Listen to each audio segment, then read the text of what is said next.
तो आईपी में youngest master ever की इस वाले एपिसोड की शुरुआत में हम लोग को देखे चले सिसवन टैंक कंपटीशन में पार्टिसिपेट करने के लिए ये सारे यंग मास्टर लाइन देके अपना नाम लिखवा रहा है, जिस लाइन के अंदर अपने यंग भी मौजूद था। तो इस चीज को देख के पीछे अपने सारे यंग मास्टर वाले चुन्नू मुन्नू बात करने लगते कि किस तरह अपने यंग ने इस अक्सर कंपटीशन में आया है 2 लड़कियों के लेके।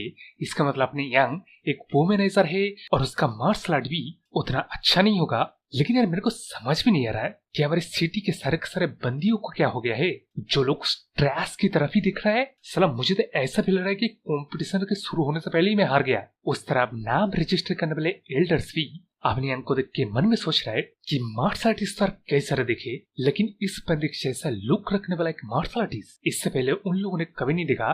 लेकिन वो लोग यहाँ अपना काम करते हैं, जो कि अपने यंग को पूछता है कि वो किस सेक्ट से बिलोंग करता है, उसके फैमिली का नाम क्या है। जिसके जब अपना यंग उसके फैमिली का नाम कहता है टैंग फैमिली और उसका नाम टैंग यंग न्योंग है। तो हायरो अपने यंग का टैंग यंग न्योंग फुल नेम है। तो इस फुल नेम को याद करने की जरूरत नहीं है क्योंकि ये पैसे के साल में नहीं आने वाला है। लेकिन अब बकवास को छोड़ के वो बंदे लोग जब अपनी यंग का नाम सुनते तभी लोग कहते थे और अभी भी कहा जाता है कि अपने टैंग फैमिली को अभी भी सिसवन टैंग फैमिली कहा जाता है। लेकिन अब वहां से सुन सब गए हम लोग हमारे इस फायरी रेड वाले बंदे को देखे जाता है, जिसके पास की ये वाला बंदा न्यूज लाता है कि अपने यंग ने आज सुबह ही उसका नाम रजिस्टर करके अपने क्वार्टर में रेस्ट करने के लिए चला गया है। जिस बात को सुनकर उस अपने फायर रेड वाले बंदी गुस्से वाला स्माइल देते हुए मन में कहता है कि हाँ आज रेस्ट कर ले, क्योंकि तेरे को मार के मैं मेरे रिवेंज को पूरा करूंगा। तो ये रिवेंज वो स्पाई के फादर के लिए है। और एक्चुअली ये फायर रेड वाले बंदी उस स्पाई के फादर के मरने का क्यों रिवेंज ले रहा है,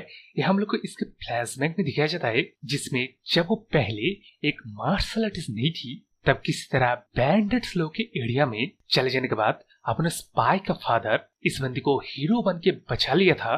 जहाँ पे एक्चुअली अपनी फायर रेड वाले बंदी ने उस स्पाई के फादर को पहली बार मिला था। लेकिन इससे पहले वो एक हाई रैंकिंग मिलिट्री ऑफिसर का कॉन्कुबाइन हुआ करता था और वहां वो सिर्फ सरवाइव करने की कोशिश करता था, एक बस प्ले थिंग होके। लेकिन अचानक एक दिन एक एक्सीडेंट की वजह से वो हाई रैंकिंग मिलिट्री ऑफिसर मारा गया। जिस मौके को पाके अपने बंदी वो actually high ranking military officer का एक हॉबी था जो मार्शल टेक्निक्स के बुक को कलेक्ट करता था। तो उनमें से एक बुक को लेके अपने बंदी अपने एक न्यू जिंदगी की शुरुआत करने के लिए वहां से भाग गया। जिस भागते दौरान वो पहली बार अपने स्पाई के फादर के साथ मिला था। जिस दिन के बाद से वो दोनों एक दूसरे से काफी अटैच हो गए। उससे अपना स्पाई का फादर इसको बेसिक मार्शल आर्ट क्या है ये सिखा रहा था, जिससे वो स्टोलन किया हुआ मार्शल आर्ट टेक्निक को सीख सके। अब यार यहाँ पे अपने स्पाई के फादर को बुडांग सेक्ट का डिसेबल कहा जा रहा है, लेकिन इससे पहले अपने टैंग फैमिली का डिसेबल कहा जा रहा था। जिन लोग को याद होगा तो यहाँ शायद ट्रांसलेटर की गलती होगा या नहीं तो राइटर ही स्टोरी को चेंज कर रहा है। खैर छोड़ो। तो अपनी फायरी रेड वाले बंदी के लिए दिन काफी अच्छे चल रहा था, वो हैप्पी था। लेकिन वो हैप्पीनेस ज्यादा दिन तक नहीं टिका, क्योंकि अपने बंदी मार्शल आर्ट टेक्निक को सीख के ताकतवर होने की बजाय कमजोर दिन ब दिन होते जा रहा था। और तो एक दिन वो खून की उल्टी भी कर देता है।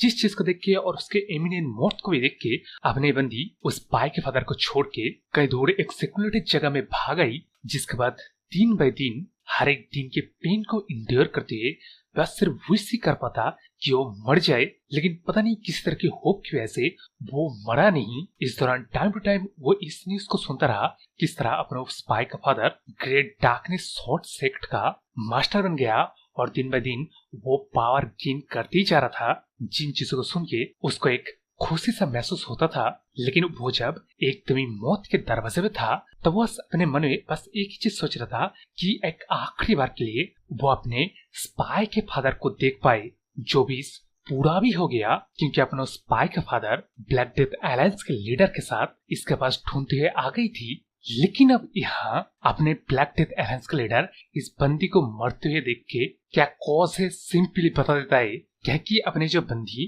जिस मार्शल आर्ट टेक्निक का इस्तेमाल कर रहा था वो इंग और यंग एनर्जी को बैलेंस करके लड़कों के लिए बनाया गया था। लेकिन जब इस बंदी ने जिसके पास यंग एनर्जी है वो इस टेक्निक की पावर और अपने वाइटलिटी के फाइट में ही शरीर को ही मरवा दे रहा था। इसलिए जैसे कि एक्सपेक्ट किया गया था, अपने ब्लैक डेथ अलायंस का लीडर इस बंदी की भी टेक्निक को मॉडिफाई करके, मतलब सिंपली वहीं पे खड़े खड़े 15 मिनट के अंदर उसके एक नया टेक्निक बना के दिया, जिस टेक्निक को प्रैक्टिस करके अगर अपनी बंदी हायर लेवल में पहुंचेगा ना, तब जो इस टेक्निक के पुराने वर्जन प्रैक्टिस करके इंटरनल चोट आए, वो सारे के सारे चोट हील हो जाएंगे और वो ताकतवर बन जाएगी। जिस दिन के बाद से ही अब एक सिंपल सा मरने वाली बंदी फायरी रेड वाली बंदी बनेगी। जैसे कि भाग्य से एक बंदे को अपॉर्चुनिटी मिल गया अपने पूरे के पूरे लाइफ को ही अपसाइड डाउन कर लेने का। जो चीज भी उसने किया, इस टेक्निक को प्रैक्टिस करके ताकतवर बन के अपना ही एक सेक्ट बना के ब्लैक डेथ अलायंस को ज्वाइन कर लेने के बाद अपने स्पाई के फादर के साथ दोबारा रिलेशनशिप में आने के बाद बोल के सीधा मुंह रिजेक्ट पाके भी वो अपने स्पाई के फादर को ब्लेम नहीं कर पाया, बल्कि वो उल्टा अपनी इस पैर को एक तरफा जारी रखना चाहती थी। क्योंकि पहले में तो वो खुद ही अपने स्पाई के फादर को छोड़ के गई थी, लेकिन अब इतने वक्त के बाद उसके एक न्यू जिंदगी, एक पावर, सब कुछ मिलने के बाद वक्त आने पे अपने स्पाई का फादर भी इसकी फीलिंग को समझ जाएगी। इसी बात को सोच के अपने फायरी रेड वाली बंदी 3 गिन रहा था, लेकिन एक दिन अचानक से न्यूज आता है कि किस तरह टैंग फैमिली के यंग मास्टर ने उसके स्पाई के फादर को मार दिया और उसके ग्रेट डार्कनेस शॉर्ट सेक्ट को भी निस्तनाबूद कर दिया। जिस बात को सुन के उसने अपना मन बना ली थी कि वो अपने यंग को मार के ही दम लेगा, लेकिन अभी भी जब उसके पास एक न्यूज है, वो कंफर्म है कि अपना यंग पीक रैम को भी पार कर चुका है, जिसकी वजह से तो वो तुरंत जाके अपने यंग को मार नहीं पाई। ब्लैक डेथ अलायंस के लीडर कभी ना था, उसके रेड लोटस फ्लेम आर्ट में भी उतना दम नहीं है जो कि पिग मास्टर को मार पाए। इसके बावजूद ही अपने फायरी रेड वाली बंदी ने एक कंप्लीट एनाइलेशन का प्लान तैयार करके यहीं पे बैठे हुए है, और इसी बात को सोच के वो काफी खुश भी हो रही थी। इसका मतलब यार वो समझ लो कंपटीशन में कुछ ज्यादा ही बवाल होने वाला है। मेरे को तो लगता है यहीं पे ब्लैक डेथ अलायंस का लीडर भी निपटा जाएगा, जिसके बाद डिमोनिक कल्ट की बारी आएगी। लेकिन अब इस बात को साइड में रख के सीन शिफ्ट होके हम लोग अपने यंग को मेडिटेट करते हुए दिखाई जाता है, जहाँ के अपना सफेद स्नेक भी अपने यंग को देख के मन में सोच रहा है कि ये मॉन्स्टर इज बास्टर्ड। मतलब अगर एक अक्लमंद स्नेक आपको मॉन्स्टर इज हरामजादा कहे ना, तब मतलब समझ लो आप उस लेवल पे पहुंच चुके हो, द गोड, द चैट, मतलब द पिनिकल।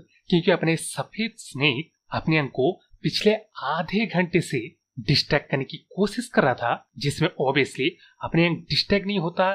जिस चीज देख के अपने सफेद स्नेक भी सोचता है कि यार अपना यंग एक मतलब बच्चा ही है ना, इसके इतना डीप कॉन्सेंट्रेशन कैसे हो सकता है। ये कोई एकदम ही ओल्ड मास्टर नहीं है जो कि इतना ज्यादा फोकसली कॉन्सेंट्रेट कर पाए। ये साला अपने अंदर कर भी क्या रहा है। तो ब्रो अपने व्हाइट स्नेक अपने यंग के ही साथ रहता है, तो वो अच्छी तरीके से अपने यंग के सारे हरकतों को देख रहा है, मतलब फुल टाइम भाई। तो अपने व्हाइट स्नेक को जाहिर से बात है शक तो चल जाएगा। लेकिन अब उस वक्त को छोड़ के अपने यंग उस मेडिसिन के दौरान कड़ी क्या रहा था, एक्चुअली अपने इनर वर्ल्ड में अपने ओल्ड सेल्फ के साथ शॉर्ट फाइट कर रहा था, वही एलिमिनेशन टेक्निक को यूज करके। मतलब वही वाला टेक्निक यार, जिसके एक ही बार से डिमोनिक सेक्ट के पूरे 70 बंदों को वो ही निपटा दिया था। तो अपने यंग इस टेक्निक को अपने माइंड रैम में प्रैक्टिस क्यों कर रहा है, क्योंकि ग्रीन हार्ट पॉइजन टेक्निक का इस्तेमाल करके वो अपने वही एलिमिनेशन टेक्निक का यूज नहीं कर पा रहा है फुल्ली। इसके बावजूद कि उसका इस्तेमाल करके उसने पूरे 70 बंदों को वही निपटा दिया था। तो अब एक्चुअली अपने ग्रीन हार्ट पॉइजन टेक्निक की मदद से एलिमिनेशन टेक्निक को अगर यूज भी करे ना, तो उस टेक्निक का वो सिर्फ हाफ ही पावर को इस्तेमाल कर सकता है। क्योंकि अगर इस टेक्निक का वो ओरिजिनल पावर में उस दिन उन बंदूकों पर वो एलिमिनेशन टेक्निक से बाहर करता ना, तब सिर्फ वो बंदे सिर्फ नहीं मरते, बल्कि आसपास के सारे घर, जंगल वगैरह, पेड़ वगैरह सब उड़ जाते भाई, जैसे कि यार वो देख रहे हो। लेकिन उस स्टोरी में थे जहाँ की अपने यंग अपनी तलवार को देखते हुए मन में सोच रहा है कि उसने उसके पास्ट लाइफ में एक मेंटल टेक्निक का इस्तेमाल करके, जिसका नाम डिस्ट्रक्टिव फोर्स है, उसने अपने स्वॉर्ड मास्टरी को हासिल किया था। तो अब इस जिंदगी में भी उसे इस मेंटल टेक्निक को पूरी तरीके से मास्टर करना पड़ेगा, तभी वो अपने एलिमिनेशन टेक्निक का फुल पावर को डिस्प्ले कर सकता है। मतलब इससे पहले वो अपने पास्ट लाइफ में इस टेक्निक का बस हेल्प लिया था अपने शॉट को मास्टर करने के लिए, लेकिन ऐसा लग रहा है इस बार इस टेक्निक को भी उसे मास्टर करना पड़ेगा अपने टेक्निक का फुल पावर को बाहर निकालने के लिए। तो अब इस टेक्निक के ऊपर आते हैं।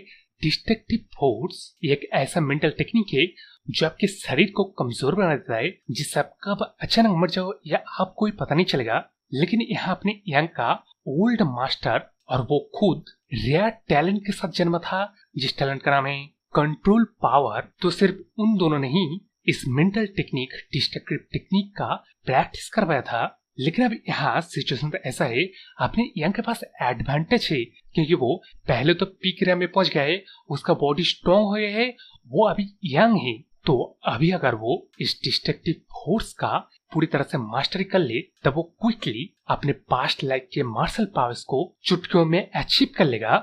लेकिन अब यहाँ अपने यंग के मन में एक सवाल आता है कि क्या वो सच में शॉट के साथ इतना ही ज्यादा अटैच हो गया है क्या, जो वो इस जिंदगी में भी शॉट के बारे में ही सोच रहा है। लेकिन उस बात को अगर साइड में रख दिया जाए तब भी एडवांटेज की तरह अगर देखा जाए ना, तब कई सारे, इससे पहले मैंने जिस तरह के एडवांटेज बताया उसके साथ साथ ना अपने यंग अपनी ग्रीन हार्ट पॉइजन टेक्निक को उसके शॉर्ट टेक्निक के साथ मॉडिफाई करके अपना एक टेक्निक बना सकता है। तो अब इसी बात के साथ मेंटल फ्रेम से बाहर आके हम लोग जब बाहर देखते हैं ना, तब अपने कालो हेयर वाले बंदी अपने यंग के उस मेडिटेशन पोज में ना चेहरे में पूरा ड्राइंग बना लेता है, जिस चीज को देख के उस तरफ अपना वो फॉर्मेशन के नीस अपने इस काले हेयर वाले बंदी को कहता है कि अरे यार वो अपनी फैमिली का हेड है, उसका कुछ डिग्निटी वगैरह है कि नहीं, तू किस तरह फैमिली हेड को इस तरह फ्रेंडली बिहेवियर कर सकता है, कुछ तो रिस्पेक्ट कर। जिस नेगिंग को सुनकर उस तरफ अपने काले हेयर वाले बंदी कहती है कि यार मैं फ्रेंडली ट्रीट कर रहा हूँ, इसके बारे में यंग कंप्लेन नहीं कर रहा है, लेकिन तू करे जा रहा है, तेरे को इतनी के परी है यंग के ऐसा हेड फैमिली डिग्निटी के बारे में क्यों है ना यंग, तो यार इसकी साइड तो नहीं लेगा ना। जिसके जब में अपने यंग भी कहता है कि मैं उसकी साइड नहीं ले रहा, लेकिन तूने मेरे को पहले अटैक किया तो मेरे को भी अटैक करने दे। यह बोल के अपने यंग भी इस काले हेयर ब्लंदी के चेहरे में ड्राइंग वगैरह बना देगा, जिससी के साथ ये वाला चैप्टर भी खत्म हो जाता है और मेरे वीडियो भी। तो चैनल को सब्सक्राइब कर लो, लाइक शेयर कमेंट तो बोल के तो बाय।